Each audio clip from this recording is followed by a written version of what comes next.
Hello, నేను miss రావు. Supreme court పరిధి దాటుతుందా లేదంటే శాసన వ్యవస్థ పరిధి దాటుతుందా? రాజ్యాంగపరమైనటువంటి వ్యవస్థ పరిధి దాటుతుందా అనేటువంటి చర్చ దేశవ్యాప్తంగా జరుగుతున్నటువంటి క్రమంలో హైదరాబాద్ సెంట్రల్ యూనివర్సిటీ భూముల వ్యవహారం కూడా ఒక పెద్ద చర్చగా మారింది ఢిల్లీ వేదికగా. కారణం ఏంటంటే హైదరాబాద్ సెంట్రల్ యూనివర్సిటీ సంబంధించినటువంటి భూముల విషయంలో రాష్ట్ర ప్రభుత్వం అడ్డగోలుగా వ్యవహరించింది అనేటువంటి అభిప్రాయానికి సుప్రీంకోర్టు జడ్జి వచ్చేశారు. పర్యావరణ హితం లేనటువంటి విధంగా, పర్యావరణానికి హాని కలిగించేటువంటి విధంగా తెలంగాణ ప్రభుత్వం, తెలంగాణ సిఎస్ వ్యవహరించారు అనేటువంటి అభిప్రాయం ఉంది సుప్రీంకోర్టుకి. అందులో భాగంగా తాజాగా శుక్రవారం రోజు సుప్రీంకోర్టులో హైదరాబాద్ సెంట్రల్ యూనివర్సిటీ భూముల వ్యవహారం మీద వాయిదా వచ్చింది. ఆ సందర్భంగా గతంలో ఏదైతే కామెంట్స్ చేశారో సుప్రీంకోర్టు జడ్జి, సేమ్ అదే కామెంట్స్ని చేశారు. హైదరాబాద్ సెంట్రల్ యూనివర్సిటీకి సంబంధించిన భూములు 400 acres, మొత్తం 1000 ఎకరాలు ఉంది. మీరు వీకెండ్ చూసుకొని ఆ వీకెండ్లో అయితే ఎవరు ఏమి చేయరనేటువంటి ఉద్దేశంతో ఉద్దేశపూర్వకంగా రాత్రికి రాత్రి ఆ మొత్తం జంగిల్ క్లియరెన్స్ పేరుతోటి పర్యావరణాన్ని దెబ్బతీశారు, వాల్టా చట్టాన్ని ధిక్కరించారు.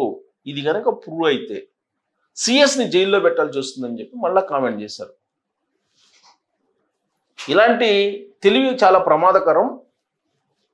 ఈ ప్రమాదకరమైన తెలివిని మీరు ప్రదర్శించొద్దు అనేటువంటి వ్యాఖ్య కూడా చేశారు. అది అన్ని పేపర్లో వచ్చింది. సహజంగా ఇంత తీవ్రంగా, ఇంత పరుషంగా, లేదంటే ఇంత కఠినంగా సుప్రీంకోర్టు ఎప్పుడు కూడా ప్రస్తావించలేదు. బట్ హైదరాబాద్ సెంట్రల్ యూనివర్సిటీ భూముల విషయంలో ఫస్ట్ నుంచి కూడా అసలు సిఎస్ని జైల్లో పెట్టాలి, అక్కడే జైలు కట్టించాలి, హైదరాబాద్ సెంట్రల్ యూనివర్సిటీ భూముల దగ్గరే జైలు కట్టించి అక్కడే ఆ జైల్లో పెట్టాల్సి వస్తుంది అనేటువంటి తీవ్రమైనటువంటి కామెంట్లను జడ్జి చేశారు. అలాగే వీకెండ్ చూసుకొని ప్రొక్లైనర్లు పెట్టి, వందలాది ప్రొక్లైనర్లు పెట్టి మీరు అక్కడ ఉండేటువంటి పర్యావరణాన్ని దెబ్బతీశారు, వాల్టా చట్టానికి విరుద్ధంగా మీరు చేశారు అనేటువంటి ప్రశ్న ఇప్పుడు సుప్రీంకోర్టు నుంచి వస్తుంది. సో వాల్టా చట్టానికి విరుద్ధంగా మీరు కనుక ఈ మొత్తం చేసి ఉన్నట్టయితే సిఎస్ని జైల్లో పెట్టాల్సి వస్తుంది అని చెప్పి మరోసారి కామెంట్ చేశారు. వాస్తవంగా తెలంగాణ చీఫ్ సెక్రటరీగా పనిచేసిన శాంతకుమారి గారు చాలా నిజాయితీ పరురాలు. ఆవిడ ఈ మధ్యనే రిటైర్ అయ్యారు.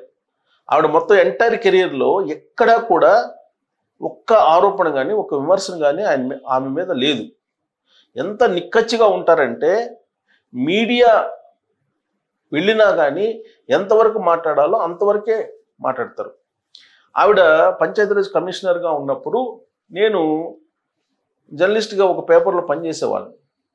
అప్పుడు ఆవిడ దగ్గరికి సమాచారం తీసుకోవడానికి వెళ్ళడానికి కూడా కొంతమంది జర్నలిస్టులు ధైర్యం చేసేవాళ్ళు కాదు. అంటే అంత స్ట్రిక్ట్గా ఉండేవాళ్ళు, ఆవిడ అంత పర్ఫెక్ట్గా ఉండేవాళ్ళు. ఒకవేళ ఏదైనా న్యూస్ వస్తే ఆ న్యూస్కి సంబంధించిన రిజైండర్ కూడా చాలా పద్ధతిగా చట్ట ప్రకారం ఇచ్చేవాళ్ళు. దాదాపుగా ఆవిడ కెరీర్లో ఎక్కడ కూడా విమర్శలు ఆరోపణలు రాకుండా చాలా నిజాయితీగా చేసుకుంటూ వచ్చారు. బట్ రిటైర్మెంట్కి కొద్ది రోజుల ముందుగా ఈ హైదరాబాద్ సెంట్రల్ యూనివర్సిటీకి సంబంధించిన భూముల వివాదం వచ్చింది. ఆ భూముల వివాదంలో మరి అనుకోకుండా ఆవిడకి ఇలాంటి అపవాదం వచ్చింది అని చెప్పి అనుకోవచ్చు.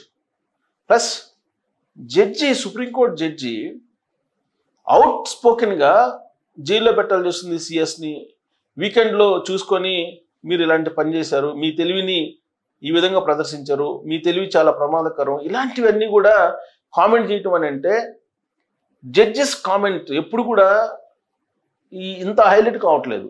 యాక్చువల్గా జడ్జెస్ ఎప్పుడైనా సరే వాళ్ళు ఏదైతే భావిస్తారో అది ఆన్ పేపర్ పెడతారు, జడ్జిమెంట్ రోజు జడ్జిమెంట్ చదువుతారు, అంతే.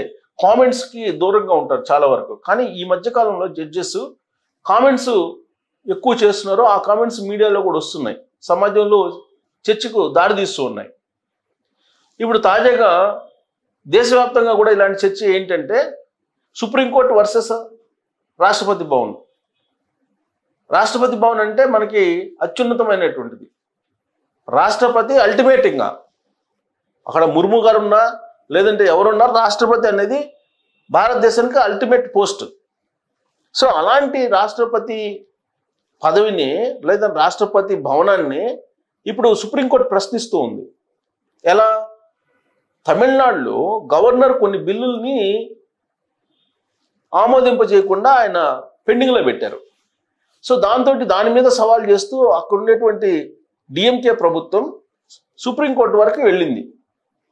వాటి మీద విచారించినటువంటి సుప్రీంకోర్టు టైం బౌండ్లో ఆ గవర్నర్ కనుక ఆ బిల్లుకి ఆమోదం చేయకపోతే ఆటోమేటిక్గా చట్టరూపంలోకి వచ్చేస్తాయని చెప్పారు. సుప్రీంకోర్టు ఇచ్చిన డైరెక్షన్ మేరకు గవర్నర్ ఆమోదించినటువంటి బిల్లు చట్టరూపంలోకి వచ్చేసాయి తమిళనాడులో. సో ఇదే చట్టం ఇలాంటి పరిస్థితే రాష్ట్రపతి విషయంలో కూడా అమల్లోకి వస్తుంది, వర్తిస్తుంది అని చెప్పి సుప్రీంకోర్టు చెప్పింది.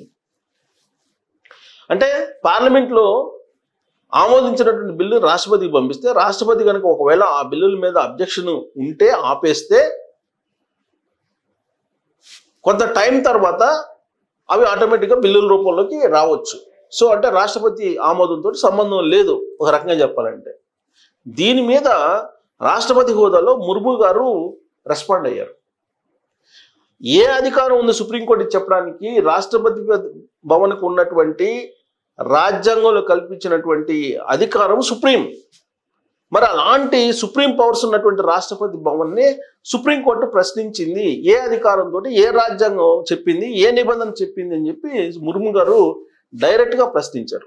సో దీంతో అసలు సుప్రీంకోర్టుకు ఉన్నటువంటి అధికారాలు ఏంటి, మరి సుప్రీంకోర్టు లెజిస్లేషన్లో శాసన వ్యవస్థలో కానీ లేదంటే రాజ్యాంగ వ్యవస్థల్లో కానీ ఎందుకు జొరబడుతుంది అనేటువంటి చర్చ ఇప్పుడు తెర మీదకి వచ్చింది. ఇప్పుడు సిఎస్ చీఫ్ సెక్రటరీగా ఉన్నారు, తెలంగాణ చీఫ్ సెక్రటరీగా శాంతకుమార్ గారు, ఆవిడ రిటైర్ అయ్యారు.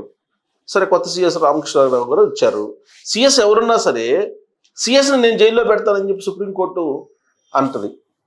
అలాగే ఇప్పుడు రాష్ట్రపతి అమలు ఒకవేళ ఆమోదించకపోతే ఆ బిల్లులు యాస్టీస్గా బిల్లులు చట్టరూపంలోకి వస్తాయని చెప్పి చెప్తారు. అంటే లెజిస్లేషన్కి సంబంధించినటువంటి అంశాలను కూడా న్యాయ వ్యవస్థ పరిశీలిస్తుందా, లేదంటే రాజ్యభవన్ అంటే రాజ్యాంగ పరంగా ఏర్పడినటువంటి స్వయం ప్రతిపత్తి గల సంస్థల మీద కూడా సుప్రీంకోర్టు ఇన్వాల్వ్ కావచ్చా? ఇలాంటి చర్చ ఇప్పుడు జరుగుతుంది. యాక్చువల్గా శాసన న్యాయ వ్యవస్థకు మధ్య ఒక లక్ష్మణ రేఖ ఉంటుంది. ఆ లక్ష్మణ రేఖను దాటి శాసన వ్యవస్థ న్యాయ వ్యవస్థలోకి జొరబడదు, న్యాయ వ్యవస్థ శాసన వ్యవస్థలోకి జొరబడదు. కానీ ఇప్పుడు దేశవ్యాప్తంగా చర్చ జరుగుతుంది. రాజ్యాంగ వ్యవస్థల మీద సుప్రీంకోర్టు చేసినటువంటి వ్యాఖ్యలు, అలాగే చీఫ్ సెక్రటరీ గురించి చేసినటువంటి వ్యాఖ్యలు, వీటి మీద చర్చ జరుగుతున్నటువంటి క్రమంలో మరి సుప్రీంకోర్టుని ఎవరు తప్పుపట్టరు. ఎందుకంటే సుప్రీంకోర్టుని తప్పుపడితే అది కంటెంప్ట్ ఆఫ్ కోర్టు కింద, రాజద్రోహం కింద వస్తుంది. కాబట్టి సుప్రీంకోర్టు ఇచ్చేటువంటి తీర్పులను అయితే మనం అబ్జెక్షన్ చేయొచ్చు, ఆరోపించవచ్చు, విమర్శలు చేయొచ్చు. కానీ సుప్రీంకోర్టు ఇచ్చినటువంటి తీర్పుని, జడ్జిమెంట్ని అయితే కాదనలేమా, ఇలాంటి పరిస్థితుల్లో ప్రశ్నించలేమా అనేటువంటి ఒపీనియన్ సామాన్యుల్లో కూడా కలుగుతుంది. మరి న్యాయ వ్యవస్థని ప్రశ్నించడానికి లేదా? మరి న్యాయ వ్యవస్థను ప్రశ్నించకపోతే ఈ మధ్యకాలంలో ఢిల్లీలో ఒక జడ్జి ఇంట్లో ఫైర్ యాక్సిడెంట్ జరిగితే కొన్ని కోట్ల రూపాయల ధనం బయటపడింది. మరి దానికి సంబంధించి ఆ జడ్జి మీద ఇంతవరకు కేసు పెట్టలేదు. ఎందుకు పెట్టలేదు? కేసు ఫైల్ చేయలేదు, ఎఫ్ఐఆర్ చేయలేదు. మరి ఎందుకు చేయలేదు అని ప్రశ్నించే అర్హత భారత పౌరుడికి లేదా? అసలు ఏం జరుగుతుంది జ్యుడిషియరీలో అనే దాని మీద మీరు కామెంట్ చేయొచ్చు. Thank you.